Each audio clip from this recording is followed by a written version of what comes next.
झारखंड के शिक्षा मंत्री जगन्नाथ महतो की तबीयत बिगड़ गई है, जिसके बाद उन्हें पारस अस्पताल में भर्ती कराया गया है। अब से थोड़ी देर पहले मुख्यमंत्री हेमंत सोरेन ने भी उनका हालचाल लिया है और उन्होंने जो कुछ कहा है उसकी माने तो अभी सब कुछ अंडर कंट्रोल है। इन तमाम विषयों पर बात करने के लिए हमारे साथ मौजूद हैं मदन।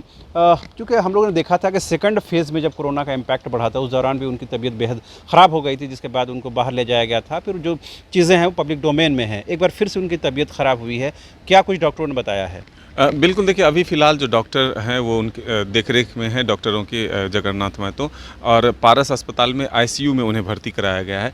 आज वो ठीक थे, सुबह में जो दिनचर्या है उनका वो पूरा करते हुए विधानसभा पहुँचे थे। आज मानसून सत्र का दूसरा दिन है और मीडिया कर्मियों से उन्होंने बातचीत भी की थी। जो सवाल थे उनसे पूछा गया और अच्छे से उन्होंने जवाब दिया।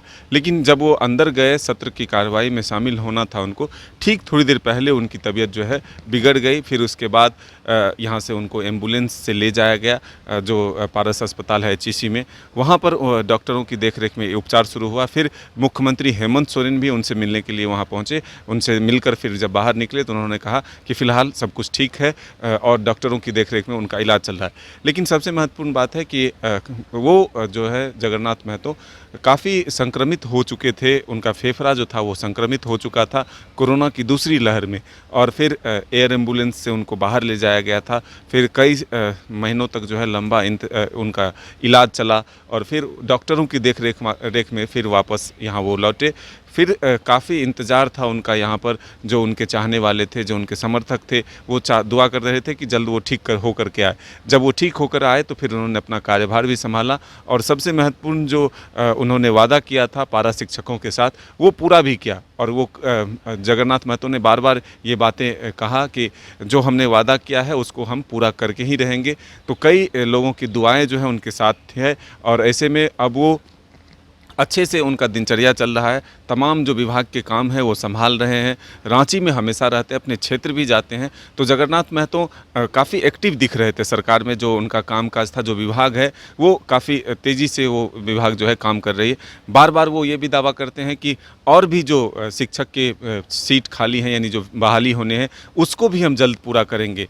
तो ये एक तरह से वो अपने विभाग के काम को आगे बढ़ा रहे हैं। लेकिन फ़िलहाल उनकी तबीयत जो है वो बिगड़ी है और वो पारस अस्पताल में भी एडमिट हैं। तो मुख्यमंत्री हेमंत सोरेन भी उनको देखने के लिए पहुंचे। अब जब शाम का वक्त होगा और फिर जब डॉक्टर जो उनको देख रहे हैं वो जब जानकारी देंगे कि आखिर फ़िलहाल और क्या कुछ इलाज की ज़रूरत है, क्या फिर उन्हें बाहर ले जाना पड़ेगा या रांची में ही अभी फ़िलहाल उनका उपचार चलेगा, इसके लिए हम सबों को थोड़ा इंतज़ार करना होगा। जैसा हम सभी जानते हैं कि उनका चेन्नई के अस्पताल में इलाज चला और लंबे समय तक इलाज चला। उस दौरान बेहद उनको लेकर के कई तरह के बाज़ार में बातें चल रही थी, लेकिन अल्टीमेटली कहीं न कहीं ईश्वर की कृपा हुई और एक बार फिर से वो एक्टिव पॉलिटिक्स में भी आए हैं। हालांकि हम लोगों ने देखा है कि जब वो उनका किडनी जो ट्रांसप्लांट था और उससे पहले और बाद में उनका जो फिज़िकल अपीयरेंस था वो थोड़ा डल ज़रूर हुआ था। वो कई कोशिश ये करते थे कम से कम लोगों से मिले। हम लोग जब बैट लेने के लिए जाते थे तो हम लोग इस बात का प्रिकॉशन ज़रूर रखते थे कि हमारे वजह से कोई संक्रमण की चपेट में और उसकी जद में वो ना आ जाए। लेकिन चूँकि आप जब पब्लिक फिगर रहते हैं और पब्लिक डोमेन में रहकर काम करते हैं तो कई तरह के लोग आते हैं जाते हैं। हो सकता है उस दौरान भी आपको कहीं ना कहीं प्रिकॉशन लेना हुआ हो, उसमें कमी रह गई हो, जिसकी वजह से ये हुआ है। बहरहाल चूँकि अभी झारखंड में जिस तरह के राजनीतिक उथल चल रहा है और झारखंड के मुक्ति मोर्चा के बेहद पुराने और कद्दावर नेता भी हैं, कैबिनेट मंत्री भी हैं, उनकी गैर मौजूदगी पार्टी के लिए बहुत अहम रखती है। अगर चूँकि वो फिजिकल तौर पर अगर बहुत ज़्यादा एक्टिव नहीं रहेंगे और जिस तरह झारखंड में गतिविधियां बदल रही हैं, कहीं ना कहीं इससे भी पार्टी को एक बार सोचना और विचार करना पड़ेगा कि ऐसे लोगों को कहां से हम फिर से खड़ा कर सकते हैं। बिल्कुल देखिए, वो एक तरह से कहें तो पार्टी के फाउंडर मेंबर के तौर पर जगन्नाथ महतो को आप देख सकते हैं, क्योंकि वो काफ़ी सक्रिय हैं और जगन्नाथ महतो जो बातें कहती है वो पार्टी स्तर पर सुनी जाती है। ऐसा नहीं है कि वो कुछ कह रहे हैं और नहीं सुनी जाती है। अगर हाल के दिनों में देखेंगे, जो एक आंदोलन चला था 1932 के खतियान को लेकर, उसमें उनका स्टैंड हमेशा क्लियर रहा था कि वो 1932 खतियान जो है वो लागू ज़रूर करवाएंगे। हालांकि पार्टी के स्तर से मुख्यमंत्री ने कुछ और बातें कही है, फिलहाल उस पर मंथन चल रहा है। सब कुछ को देखने की बात कही गई है। जिला स्तर पर जो स्थानीयता है उसको अलग अलग तरीके से जो आगे की बात है उसको लेकर के मुख्यमंत्री ने अपना राय दिया है। लेकिन अभी भी जगन्नाथ महतो ये कहते हैं कि झारखंड में 1932 ही खतियान लागू होगा। तो अपना एक उनका विचार है, अपना एक स्टैंड है, उसके साथ वो काम कर रहे हैं। लेकिन जगन्नाथ महतो का महत्वपूर्ण भूमिका जेएमएम में ज़रूर रहता है, क्योंकि एक क्षेत्र जो है उसमें उनकी अच्छी पकड़ है। जो वो कहते हैं वहाँ के नेता और कार्यकर्ता बातों को सुनते हैं।